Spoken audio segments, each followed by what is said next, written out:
Good morning, everyone.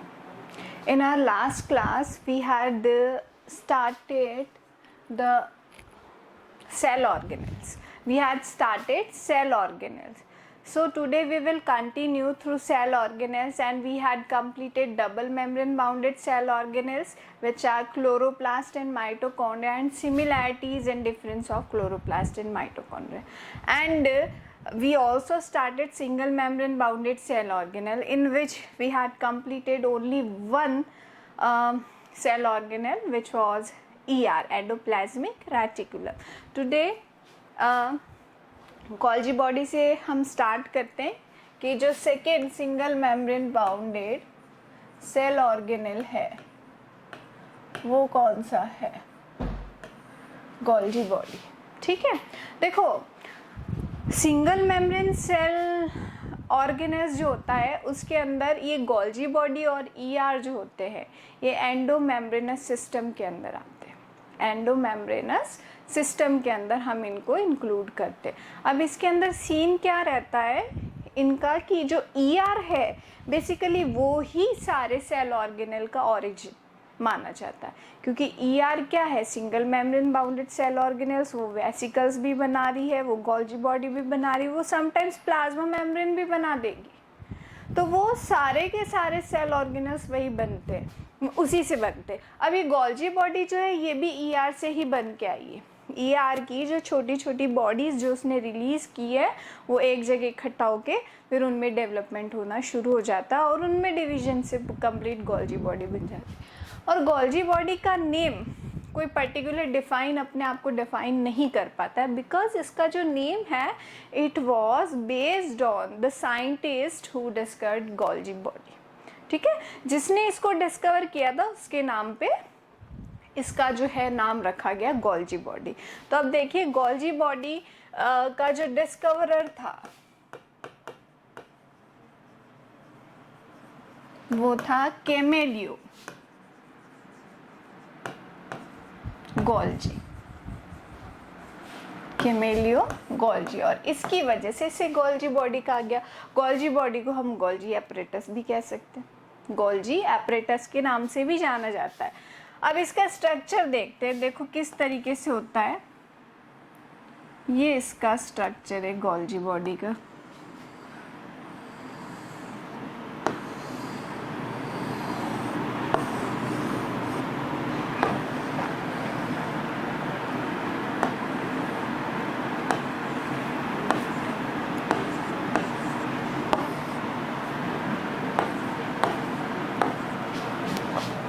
Complete Golgi body. अब इसके अंदर गोल्जी बॉडी जो है वो तीन कंपोनेंट से मिलके बनी होती है. पहली है सिस्टर्नी, सेकेंड है टिब्यूल्स और थर्ड है वेसिकल्स.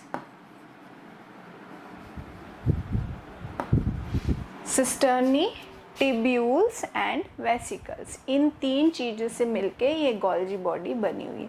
अब उसमें कौन कौन सी क्या है, तो ये जो आपको स्ट्रक्चर नज़र आ रहा है ये वाला, ये इस टाइप का स्ट्रक्चर जो है इसे हम कहते हैं cisternae.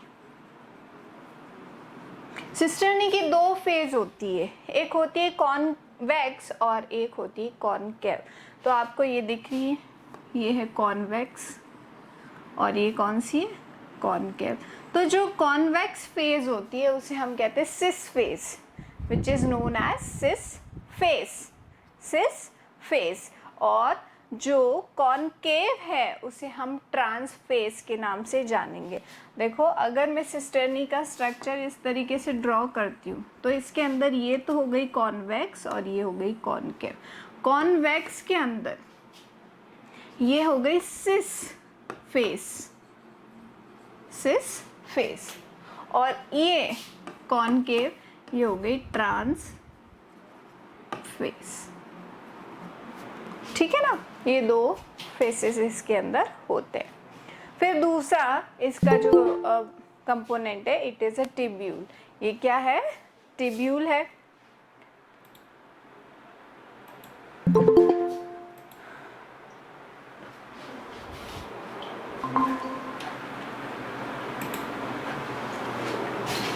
This is the tubule, तो इसे हम वो कहेंगे टिब्यूल।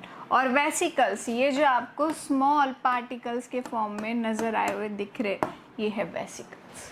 तो ये गोल्जी बॉडी जो होती है 3 कंपोनेंट से मिलके बनी है, सिस्टर्नी, टिब्यूल्स एंड वेसिकल्स। इतना लेट कैसे ज्वाइन करते हो भाई?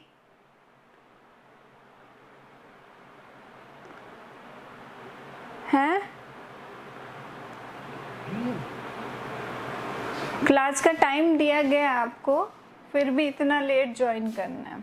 तो ये गोल्जी बॉडी का कंप्लीट स्ट्रक्चर है। अब गोल्जी बॉडी के हमें फंक्शंस देखने की, फंक्शंस क्या होते हैं गोल्जी बॉडी की, तो देखते हैं what are the functions.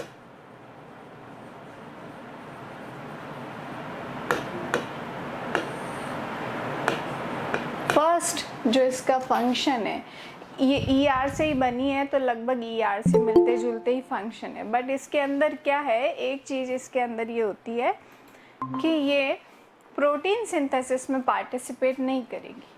This will not participate in protein synthesis. हाँ, स्मूथ ER के जो फंक्शन है सिक्रीशन, वो इसके फंक्शन जरूर हो सकते। तो फर्स्ट फंक्शन हम लिख देते हैं secretion of enzymes, fats, steroids,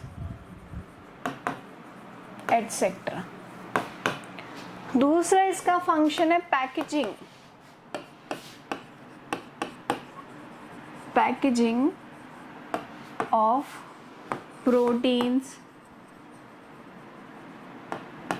and other biomolecules.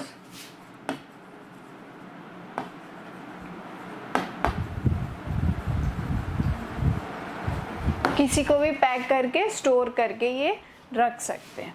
Third function जो हम इसका बोलेंगे कि आप ये फंक्शन आप 12th में पढ़ोगे कि जब स्पर्म क्या करता है, उसका फॉर्मेशन जब होता है तो उसके अंदर क्या होता है, एक एक्रोसोम बनता है उसके ऊपर क्राउन जैसा, और वो एक्रोसोम का डेवलपमेंट जो है गोल्जी बॉडी से ही होता है।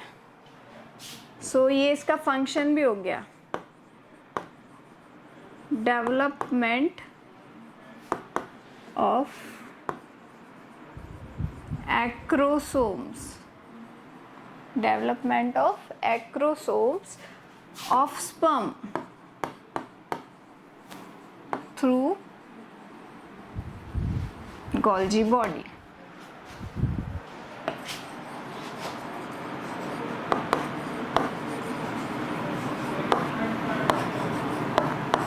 फोर्थ जो इसका पॉइंट है, फोर्थ हम ये बता सकते हैं कि ये तो आपने सीखा भी है कि जो सेल डिवीजन होगा, सेल डिवीजन में प्लांट सेल जो बनती है उसके अंदर सेल प्लेट फॉर्मेशन जो होता है गोल्जी बॉडी के होता है।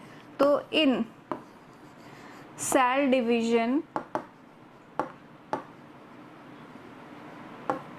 इन cell division of plant cells Golgi body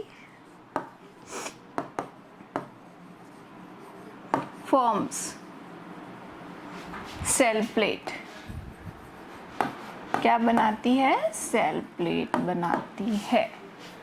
ठीक है, तो ये सारे फंक्शंस होते हैं गोल्जी बॉडी के, और इतने ही फंक्शंस हमें ध्यान रखने हैं, इतने भी याद कर लेंगे तो भी काफी है। जल्दी से लिखो, लिख रहे हो ना आप लोग इनको साथ में? हाँ, आई थिंक लिख लिया हो तो हम नेक्स्ट स्लाइड पे चलें फिर। Yes ma'am. ओके, चलो ये गोल्जी बॉडी कंप्लीट हो गया अपना। पहला मैंने सिंगल मेम्ब्रेन बाउंडेड ER करवाया, फिर single membrane bounded Golgi body से आज की क्लास स्टार्ट की है। अब इसके बाद और कौन कौन से single membrane bounded cell organelles हैं? तो लाइसोसोम्स,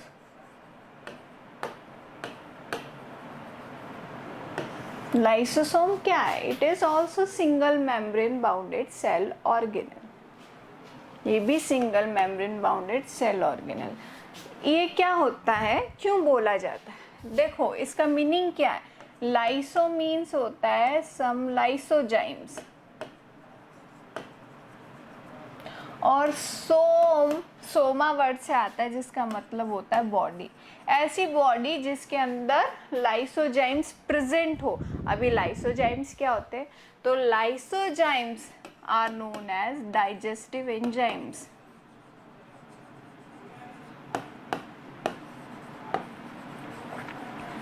इन्हें डाइजेस्टिव एंजाइम्स के नाम से जाना जाता है। तो एक ऐसी बॉडी है जिसके अंदर डाइजेस्टिव एंजाइम्स प्रेजेंट होते हैं। बस लाइसोसोम इतना सिंपल सा स्ट्रक्चर है। ये मेजरली आपको एनिमल सेल के अंदर बहुत ज़्यादा देखने को मिलेंगे। अब इनका काम क्या होता है डाइजेस्टिव एंजाइम्स का, कि जब भी सेल के अंदर कोई हार्म नज़र आता है, कोई चीज़ ऐसी दिखाई देती है कि जो सेल के काम नहीं आएगी, ये उनको डाइजेस्ट कर लेते हैं। या फिर सेल जो ख़राब हो रही है या सेल के अंदर कुछ प्रॉब्लम आ गई है, तो ये अपने आप को रप्चर कर देते, ये फूट जाते, ब्रस्ट हो जाते और अपने सारे लाइसोजाइम्स को सेल के अंदर रिलीज़ कर देते। अब सारे लाइसोजाइम सेल के अंदर रिलीज़ हो गए तो लाइसोजाइम्स का फंक्शन हुआ पूरी सेल को डाइजेस्ट करना। तो वो सेल अदर सेल्स को इन्फेक्ट होने से बचा लेती है, क्योंकि वो खुद कहाँ चली जाती है, डेथ स्टेज में चली जाती है। किसके थ्रू जाती है, डाइजेस्टिव एंजाइम्स के थ्रू जाती है, जो किस में प्रेजेंट होते हैं, लाइसोसोम्स में प्रेजेंट होते हैं। मतलब सेल अपनी डेथ खुद ही कर लेती है। It is a kind of suicide, that's why in lysosomes को हम सुसाइडल बैग्स के नाम से भी जानते हैं।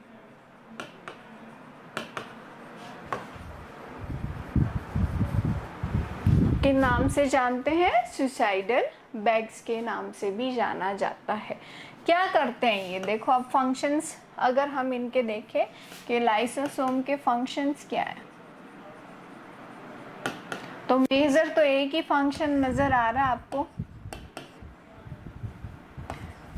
सुसाइड ऑफ सेल, सेल का सुसाइड होना। और इसे हम एक्चुअल टेक्निक टर्म क्या है, ऑटोलाइसिस,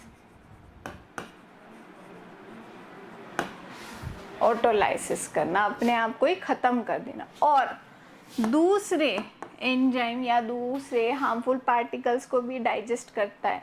सेल को सरवाइव करना होता है तो दूसरे हार्मफुल पार्टिकल्स को भी डाइजेस्ट करता है, तो उसको हम कहते हैं ऑटोफेगस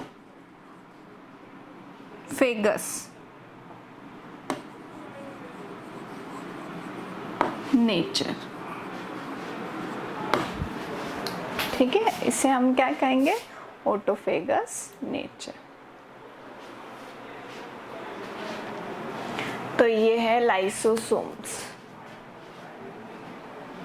क्लियर, लाइसोसोम्स आ गए समझ में। लाइसोसोम इसके अलावा कुछ भी नहीं है लाइसोसोम।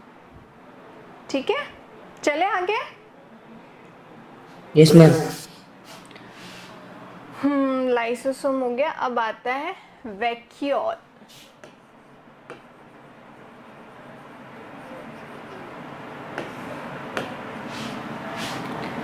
देखो वैक्यूल क्या है, प्लांट सेल के अंदर प्रेजेंट होता है। कहाँ प्रेजेंट होता है, प्लांट सेल के अंदर वैक्यूल्स।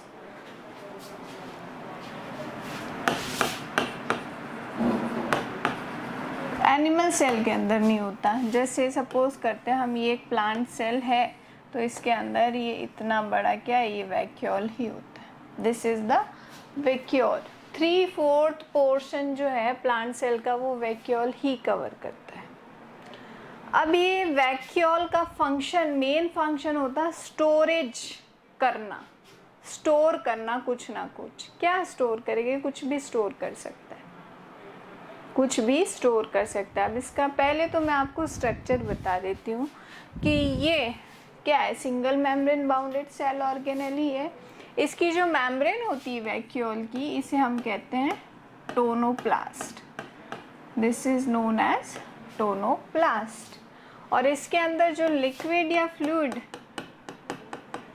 भरा हुआ है तो उसे हम कहेंगे टोनोप्लाज्म या फिर सेल सेप, ठीक है, इन दोनों के नाम से इसको जाना जाता है। ये वैक्यूल है। अब वैक्यूल को on the basis of storage material, on the basis of storage material, vacuole is divided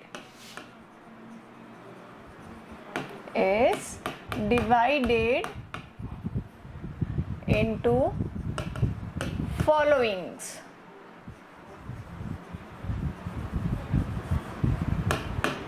तो देखो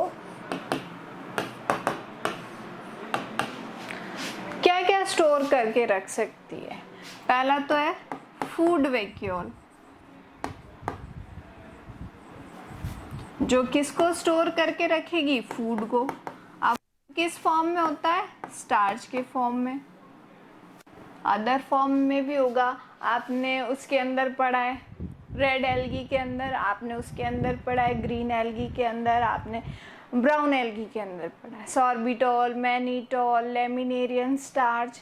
ये सारे क्या है, फूड फॉर्म ही है, जो अलग अलग मेंबर्स के अंदर अलग अलग फॉर्म में स्टोर रहेंगे।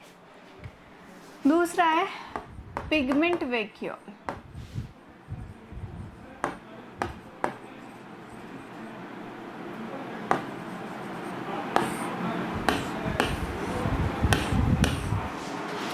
ये पिगमेंट्स को स्टोर करके रखती है,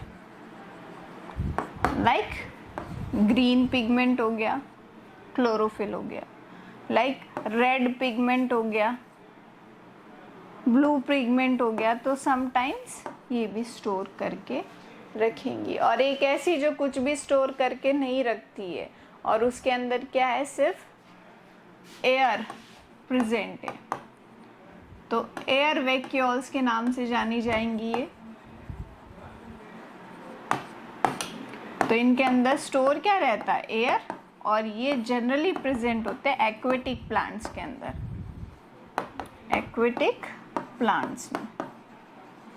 एक्वेटिक प्लांट्स क्या आपने देखा होगा, कुछ जो होते हैं सबमर्ज रहते हैं, कुछ फ्लोटिंग कंडीशन वाले। तो जो लीव्स वगैरह फ्लोट करती है उनके अंदर एयर वैक्यूल्स प्रेजेंट होती है, इसकी वजह से वो फ्लोट कर पाती है।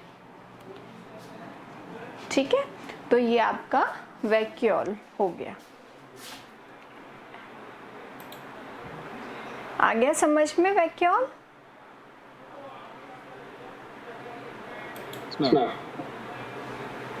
ठीक है।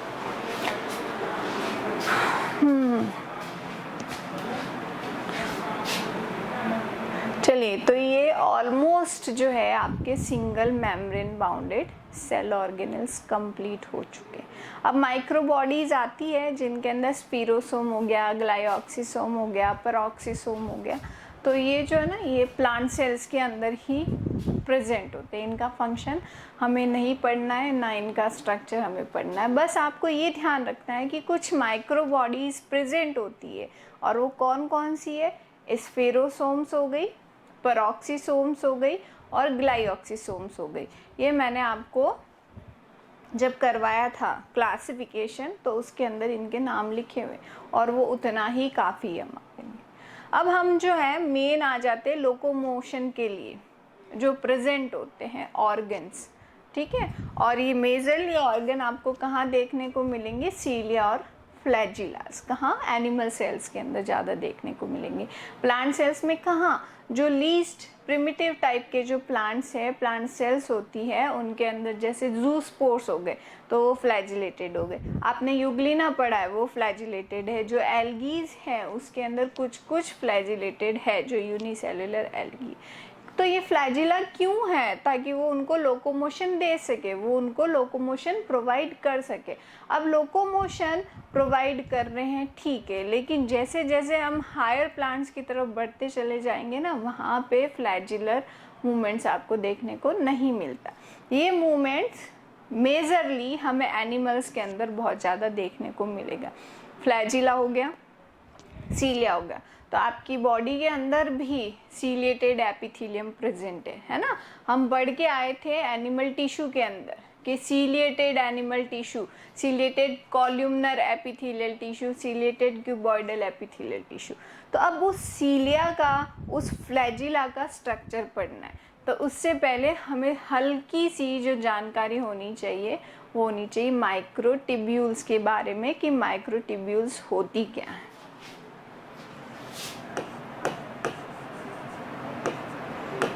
Microtubules,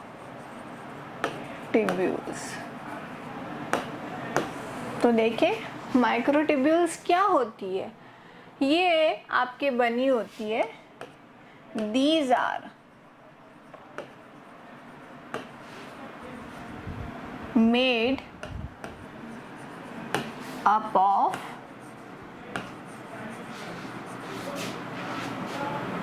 globin and tubulin protein. किससे मिलके बनी होती है? ग्लोबिन एंड ट्यूब्यूलिन प्रोटीन से मिलके बनी होती है। There are two type of सब यूनिट्स,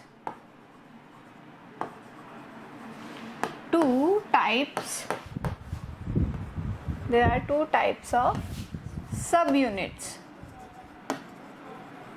इनके अंदर दो टाइप की सब यूनिट्स प्रेजेंट होती है। कौन कौन सी है? एक सब यूनिट है अल्फा, एक सब यूनिट है बीटा। ये दो टाइप की सब यूनिट्स प्रेजेंट होती है। It is a diameter of 13 alpha and beta सब यूनिट। ये अल्फा और बीटा सब यूनिट्स जब 13 सब यूनिट्स मिल जाती है तो एक डायमीटर बन रहा है 13 सब यूनिट्स का, और उसके अंदर एक माइक्रोट्यूब्यूल का फॉर्मेशन होता है। ये देखिए किस तरीके से होता है, मैं आपको डायग्राम बना के दिखाती हूँ। हम कह रहे हैं माइक्रोट्यूब्यूल एक डायमीटर है। कैसा? ये एक और ये दो, ये दो सब यूनिट्स हैं। सॉरी, ये डायमीटर है। अब इसके अंदर सब यूनिट्स कौन कौन सी आएगी? कि भाई यहाँ पे आ गई अल्फा बीटा। पहले तो एक सर्कल के अंदर आपको 13 लेके चलना। 1 2 3 4 5 6 7 8 9 10 11 12 और ये 13। ये 13 सब यूनिट्स हो गई। अभी 13 सब यूनिट्स को हम कैसे लिखेंगे? एक अल्फा है, एक बीटा है, फिर अल्फा है, फिर बीटा है, फिर अल्फा है, फिर बीटा है। इस तरीके से अल्फा बीटा ऑल्टरनेट सीक्वेंस के अंदर चलते। ठीक है, तो एक जो है आपको 13 के अंदर कवर करवाना। अब दूसरे सर्कल में भी 13 होनी चाहिए, तो 3 तो इसकी ये हो जाएगी। ठीक है, 1 2 3 4 5 6 7 8 9 और ये 10, और इसकी टोटल मिला के हो गई 13। अब इसके अंदर भी जैसे ये अल्फा इधर आ गया तो ये beta alpha beta alpha beta alpha beta. ठीक है, इस तरीके से ऑल्टरनेट सीक्वेंस के अंदर ये चलेंगे। तो ये एक कंप्लीट क्या बनाता है? This is a single microtubule. ठीक है, और ये ट्यूब्यूलिन प्रोटीन से, अल्फा और बीटा जो है ट्यूब्यूलिन प्रोटीन से मिलके बनी हुई होती। तो ये आपका माइक्रोट्यूब्यूल हो गया। माइक्रोट्यूब्यूल क्या होता है समझ में आया आपको? डायमीटर क्या होता है माइक्रोट्यूब्यूल?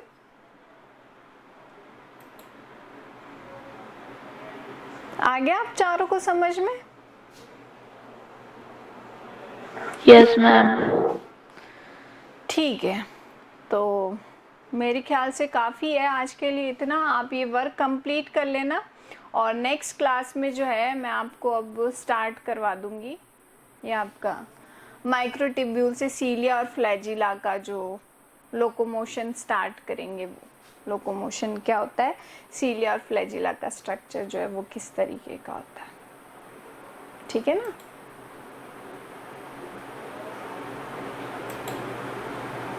चलो फिर बाय।